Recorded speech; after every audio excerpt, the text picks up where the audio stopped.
하나님의 기쁨 안에서 하나님의 탁월성을 앙망한다면, 또한 앙망하는 대상을 닮아간다면 하나님의 기쁨에 집중할수록 하나님을 닮을 수 있다. 고린도후서 3장 18절 말씀을 보자. 우리가 다 수건을 벗은 얼굴로 거울을 보는 것 같이 주의 영광을 보매 그와 같은 형상으로 변화하여 영광에서 영광에 이르니, 바라보는 것은 되는 방법의 일환이다. 그러므로 하나님의 탁월성 또는 하나님의 영광을 드러내는 것이라면 우리가 할 일은 이 기쁨을 묵상하는 것이다. 그러면 우리도 그분의 형상을 닮을 수 있다. 이 엄청난 동기로 인해 나는 스카우트걸의 문장을 더 깊이 묵상하기 시작했다. 한 영혼의 가치와 탁월성은 그가 사랑하는 대상을 보면 알 수 있다. 하나님의 생복 렌즈로 보는 하나님의 비전. 오늘날의 교회와 세상은 그 무엇보다 하나님을 잘 알고 그분을 사랑해야 한다. 성경에 나타난 위대하시고 영화로우시고 주권자 되시는 행복하신 하나님을 사랑해야 한다. 사실 하나님이 삼위간의 교제 안에서와 창조와 구속의 사역 속에서 절대적인 행복을 누리시다고 보는 이는 별로 없다. 그 아들의 가치와 손수 만지신 세상의 가치, 그리고 택하신 백성이 행복하기를 바라시는 하나님의 폭발적인 사랑을 사람들은 잘 모른다. 하나님 되심에 대한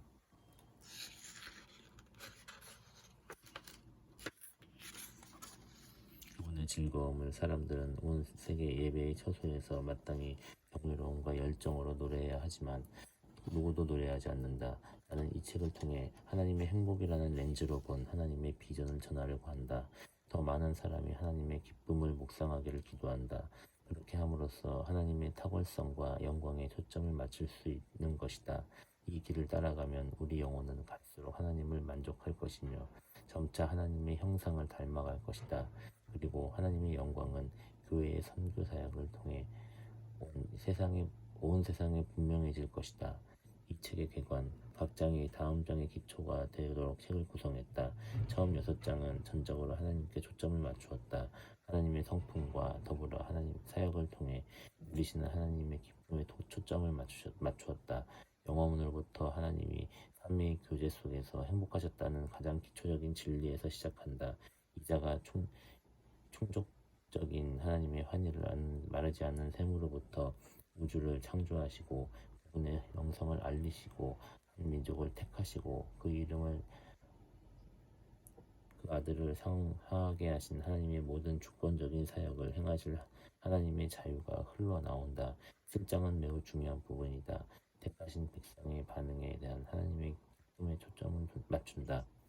우리가 가장 깊이 알아야 할 것은 하나님은 하나님이시라는 점이다. 하나님은 완전하시고 홀로 완벽하시고 삼위의 영원한 교제 안에서 넘치도록 행동하시기에 인간이 그분의 충만을 채울 필요가 없다. 하나님은 인간 없이도 부족하지 않으시다. 오히려 인간이 그분 없이는 부족하다. 모든 것이 충족하신 하나님의 영광을 우리는 그 아들의 희생과 교제를 통해 값없이 받는다. 하나님의 영광은 인간이 평생토록 갈망해오던 바로 그 생수의 강물이다. 복음을 접할 때 이런 방식으로 시작하지 않는다면 결국 우리 자신을 중심에 두고 만다.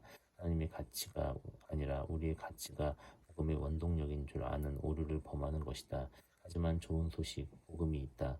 하나님은 우리를 필요로 하지 않을지라도, 게다가 하나님을 간과한 채로 하나님과 멀리 있을지라도 예수 그리스도는 죄인된 우리에게 그분의 기쁨의 강물을 마실 수 있는 길을 열어주셨다. 이 얼마나 좋은 소식인가.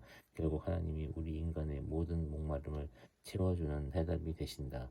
그분께 이 일을 행하실 의무가 전혀 없었다. 이 사실을 깨닫지 못하는 한 그 소식이 얼마나 놀랍고 좋은 것인지도 깨닫지 못할 것이다. 하나님은 우리의 가치라는 잣대로 평가받거나 제한당하지 않으신다. 하나님은 복음이 핵심이며 하나님의 영광을 드높이는 것이 바로 복음의 원동력이다. 복음은 은혜의 복음이다. 그리고 은혜는 죄인들에게 하나님의 영광을 흐리지 않으면서도 하나님을 기뻐할 수 있는 권리와 능력을 주심으로써 하나님의 가치를 찬미하게 하는 하나님의 기쁨이다. 그러므로 이 책 1에서 6장에서는 하나님과 그분 자신과 그분의 사역의 자유하심에 대해 받는 기쁨에 초점을 맞추었다. 그렇게 함으로써 단연코 하나님의 복음이 중심이 되심을 드러냈다. 또한 우리는 왜 하나님이 요구하시고 기뻐하시는 인간의 반응이 죄인들에게 좋은 소식인지, 그러면서도 여전히 왜 하나님이 그분의 애정의 중심에 계시는지를 볼 것이다. 복음이 죄인들에게 반응을 요구하는데 그 요구가 다른 짐이 된다면 그것은 복음이라 할 수가 없다. 성경적인 참 복음은 항상 하나님을 중심에 둔다. 이에 복음은 우리가 아닌 하나님을 찬미하라고 명령한다. 그래서 7에서 9장은 인간의 마음을 만족해 하고 하나님의 이름을 영화롭게 하는 인간의 세 가지 반응을 다룬다. 7장은 다리 역할을 한다. 우리에게 선을 행하시는 하나님의 즐거움으로 시작해서 우리의 희망찬 반응에 대한 그분의 기쁨으로 끝맺기 때문이다. 여호와는 그의 인자하심을 바라는 자들을 기뻐하시는도다. 이어서 희망찬 반응을 기도라는 언어적 표현과 순종이라는 적극적 표현으로 설명한다. 하나님을 소망하고 깊고 영속적인 환희의 셈이 되시는 하나님을 영화롭게 하는 것이다. 우리는 기도하면서 하나님을 영화롭게 하라는 그 소망을 표현한다. 또한 기쁨으로 순종함으로써 모든 것을 만족해 하시는 소망이 하나님이 우리 삶에 실제하신다는 것을 증명할 수 있다. 하나님의 선하심을 맛보아 아는 사람들에게 순종은 누구도 막을 수 없는 홍보 프로젝트다. 마지막으로 에필로그에서는 다 표현하지 못하는 것을 표현하고자 했다. 그것은 하나님이 자신 안에 갖고 계시는 바로 그 기쁨을 우리에게 주시기를 기뻐하신다는 것이다. 내 주인의 즐거움에 참여할지어다. 라는 말씀이야말로 내가 가까이 순종하고픈 명령이다. 우리 주인의 즐거움이란 어떤 즐거움일까? 이는 이 책이 우리에게 던지는 핵심 질문이다. 하나님은 어디에서 가장 풍성한 기쁨, 가장 견고하고 구체적인 즐거움을 일으키시는가?